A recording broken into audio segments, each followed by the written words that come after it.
Hello everyone, welcome back to Nid-life Crisis. My name is Niall, and in this video we are looking at the new Boyz from the Orc Combat Patrol box. As you may or may not be able to tell, I've got a bit of a sore throat. Kids have gone back to school and brought back all the bugs. I think everyone's probably got a cold at this point, but I'll battle on through and we'll get on with doing some building. Starting with the boss knob, as you can see from the instruction booklet, there are two different ways of building it. The pose of the model remains pretty much the same, the weapons being the only big change. You can also choose between two options for the top of the head, but the armour chin plate remains the same. So I cut all the bits off the sprue and start to tidy them up using the craft knife and the mould line remover. As with all the other new sculpts in the Combat Patrol box, these are push fit.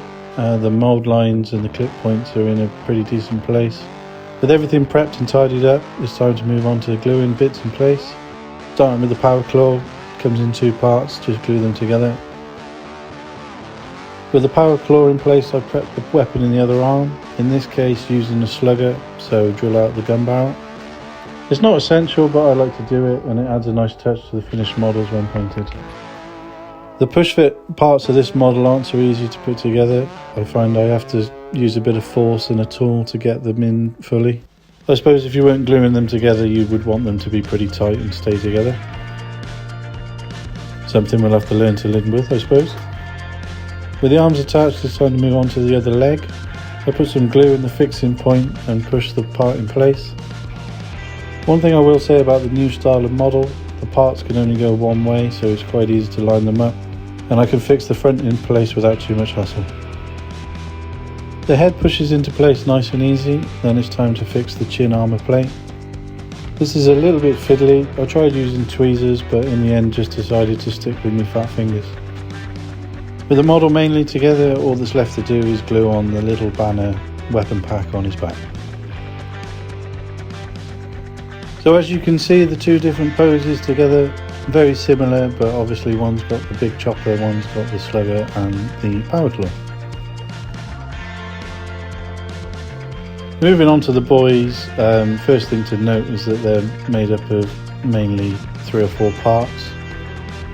They're very well arranged on the sprue and they're very easy to sort of correspond the numbers together.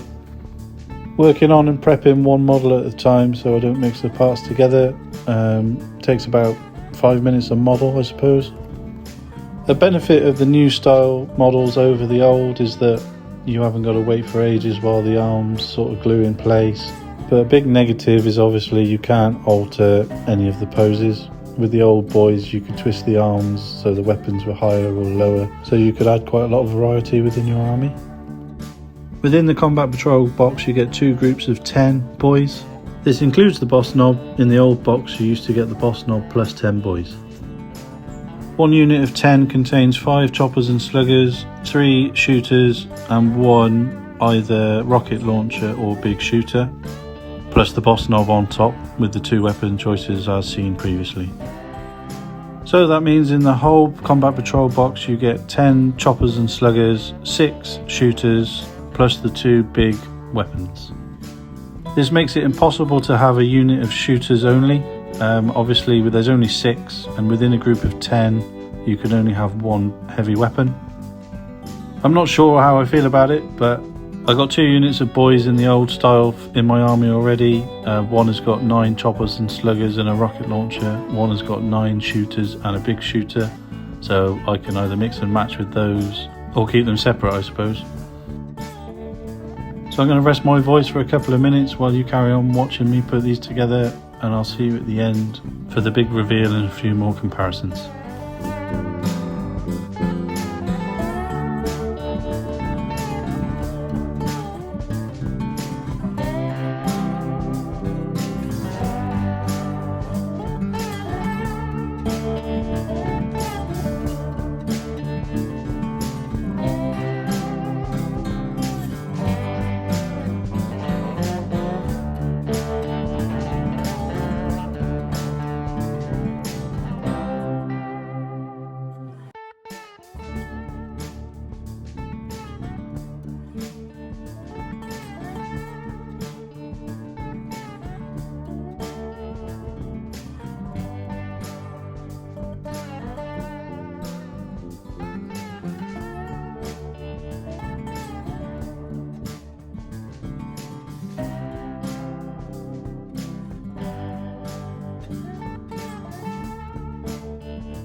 Thank you for sticking with it. Now let's take a look. So as you can see, the new style, the poses are a lot more dynamic and they're better proportions. The upper body in particular looks a lot more realistic shape. Well, I say realistic, they are orcs, I suppose.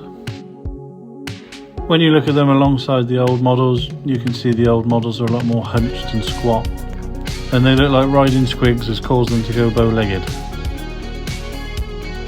Side by side also shows that the bodies are a lot more muscular up top, the heads are in better proportion, and the weapons look a lot better as well, in my opinion. The big shooter looks a lot more realistic, and I like to see that he's holding it in two hands rather than shrugging it over his shoulder.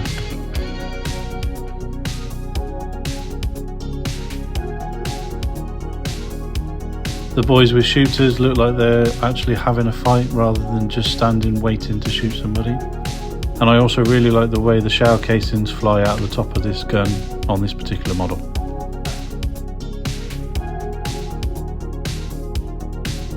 Again, with the choppers and sluggers, the boy looks a little bit taller, upper physique's a little bit better, and the pose is a lot more dynamic.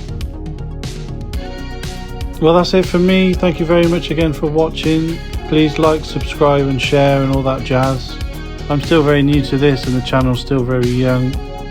We have had over 2,500 views on the first 4 videos in the first 3 weeks, so I appreciate that.